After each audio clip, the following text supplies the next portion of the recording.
Welcome to Adjusting Your Heart with Dr. AJusting. Today our topic is change your perspective. And let me start off with a story. There was once a pair of twins named Tom and Brad. When it was their 7th birthday, their parents wanted to surprise them. But they also wanted to see how these two kids would react. So they put all the gifts in 2 separate rooms and they observed. So when they peeked into Tom's room, they saw Tom so happy and wrapping. There were so many gifts. But after 10 minutes, Tom was suddenly very sad. So afterwards, they left him and they peeked into the other room. And they saw Brad. Brad, there's only one box inside his room. One big box. And when he unwrapped it, you know what's inside? Horse manure. And yet, Brad was so happy. He was playing around. He was so happy. He was excited. So the 2 parents then asked their 2 kids. They asked Tom, Tom, how come you were suddenly sad? There were so many gifts in your room. You know what Tom said? That's because suddenly I thought maybe Brad has more gifts than me. That's why I'm sad. And then they asked Brad, Brad, how come you could be happy? We gave you horse manure. You know what Brad said? He said, Dad, Mom, if there's horse manure, then there should be horse somewhere. That's my gift. So you see, perspective makes a lot of difference.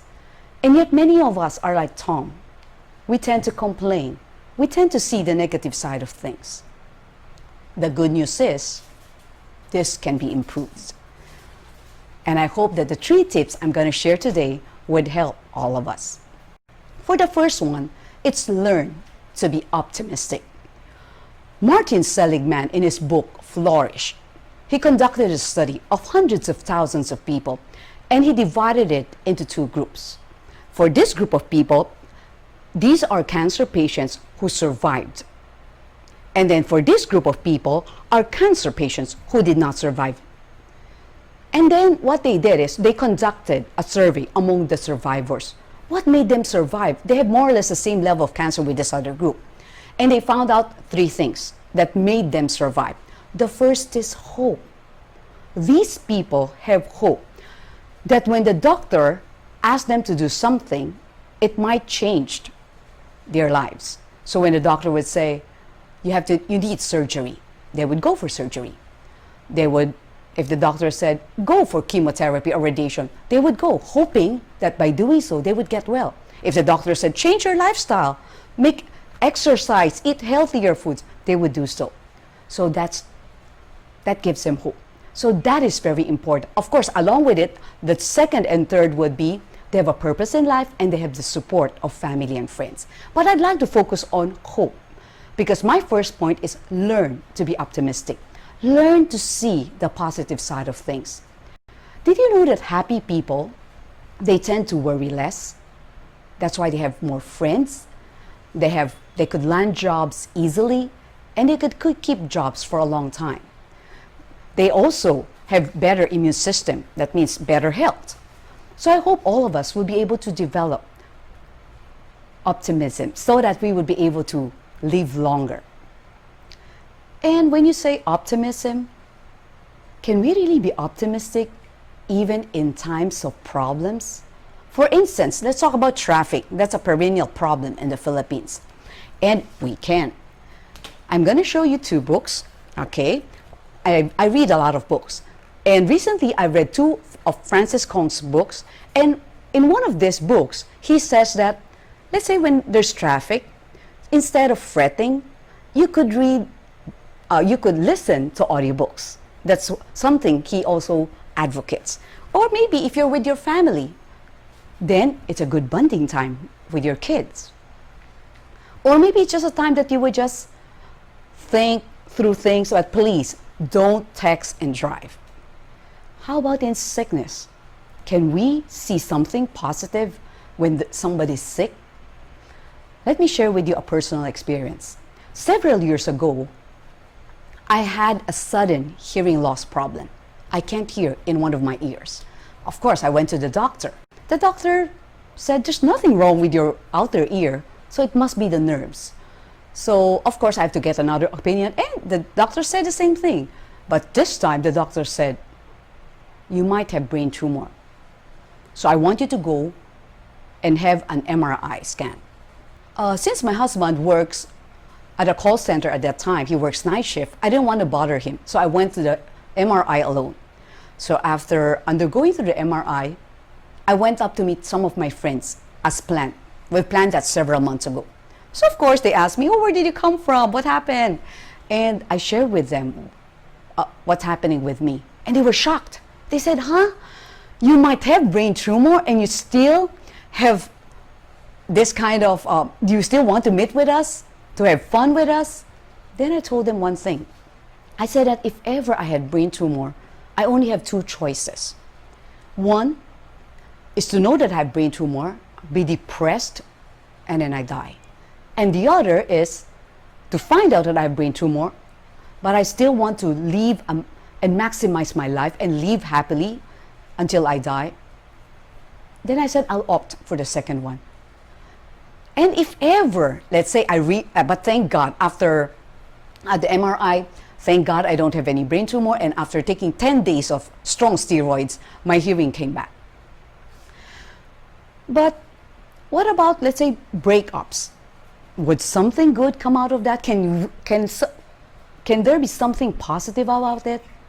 Yes, there is. Of course, after grieving the loss of a breakup, you could think that at least this happened, not when you're already married. Or you find out more about yourself and you know what kind of person would best fit you in the future. So see, these are some of the things that you could think about when there's a breakup. Or there's still a lot of happy memories, and just put it on the shelf, okay? But what about death? Right now it's so sad, especially when I hear of a personal friend who lost a loved one during this pandemic. It breaks my heart because it's so hard. I can't imagine not being there for my loved one when he or she is sick, or not even giving them a proper burial, not being there during the wake. Friends cannot come, so it's very difficult. But if that happens, what positive thought would I try to dwell on? One would be, I would thank God for giving me, let's say, 50 years with this person, that we have a lot of happy memories, that my loved one is no longer suffering. These are the things I'm going to think of. Even though, of course, it hurts, it grieves, but I would choose to focus on that. So that's my first point, that we could learn to be optimistic.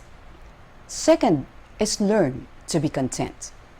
Let's count our blessings instead of focusing on things that we do not have. For instance, in this lockdown, of course we feel trapped. We cannot go out. We can't even meet up with our relatives. We can't go to school. We can't go to work. We can't even go to church. We can't travel. So sometimes we complain. But instead of complaining, I would like to encourage all of you to think of the things that we still have, like we're alive. That's a blessing. Every day when you wake up, you open your eyes, thank God that you are still alive. Thank God that we could see, we could hear, we could talk, we could smile. Let's thank God that we have our family members, we have friends, we have technology, or else we cannot meet just like this. We have Wi-Fi, so we can still keep in touch with our friends.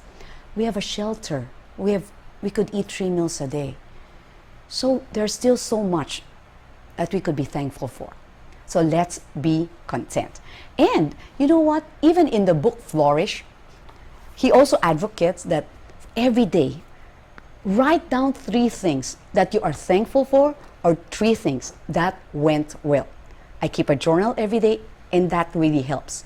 When you write down all the things that you are thankful for, but you can begin with at least 3 things a day, okay? And learn to be content no matter what your status in life is. Whether you're in the upper class, the middle class, the lower class. But of course, I don't mean that if being content means being complacent. It just means that, okay, after working hard, okay, and this is what I get, I'm content.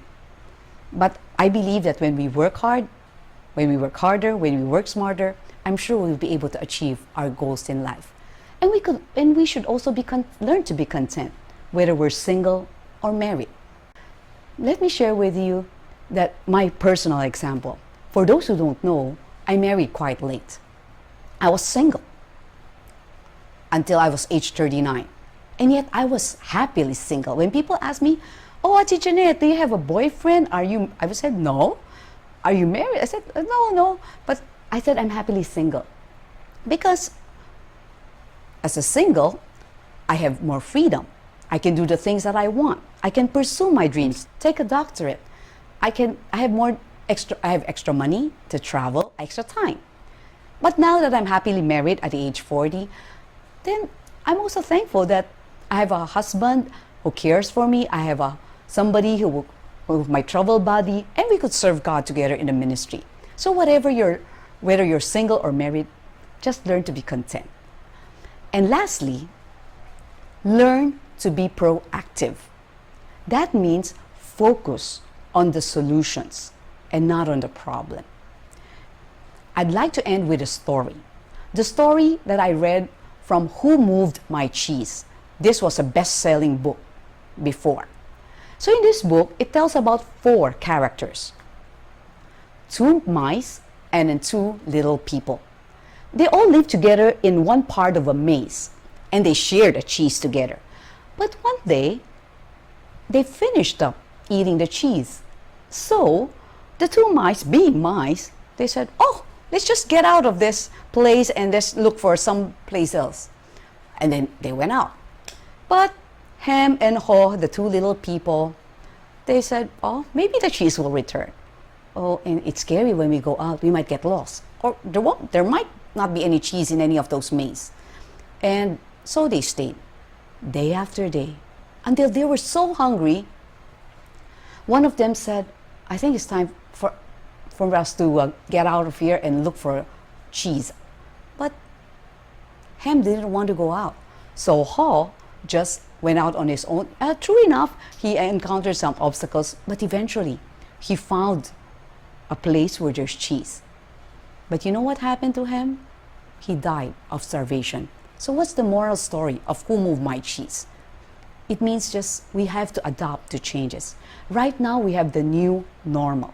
All of us have to adapt. Whether it pertains to our job, we have to adapt. Most of us need to work from home. Maybe for some of us, you might need to go online. You might have to think of another source of income related to being online, like online selling, online tutoring, online virtual assistant.